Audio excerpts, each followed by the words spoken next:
Samuel Gompers is known as the founder of the AFL and the person who shaped the structure and the characteristic strategies of the American labor movement.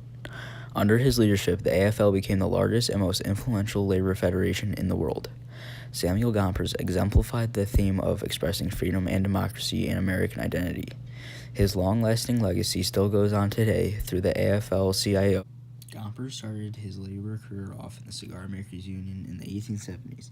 There, he participated in strikes for 8-hour workdays, such as the ones in September of 1871. From this first strike, he believed in a shorter workday and was a tireless advocate of pushing the idea. He believed that it would give the worker more leisure time and also decrease unemployment. It would also increase wages and would make it easier to organize. In the 1870s, Gompers turned away from socialism as a solution for the problems of the workers. Gompers believed that radical reconstruction by the socialists conflicted with the desire of American workers for immediate gains and their acceptance of private property. Political action used by the socialists would also destroy trade unions as a result of divisions between the workers. Because of this, Gompers helped reorganize the Cigar Makers Union and focused on high dues to build a strike fund and to support the benefit programs. Strikes were centered on the interests and conditions of the workers. As Gompers was elected president of the AFL in 1886, he sought to build a national federation based on his own principles. His first principle was he advocated craft or trade unionism, which restricted union membership to wage earners and grouped workers into locals based on trade or craft identification.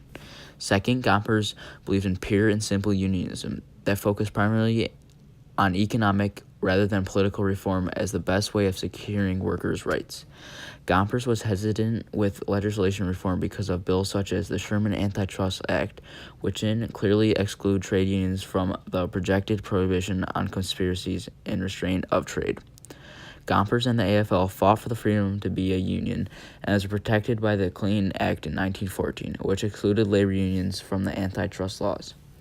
Gompers didn't just fight for white workers, he also fought for all workers, such as African Americans.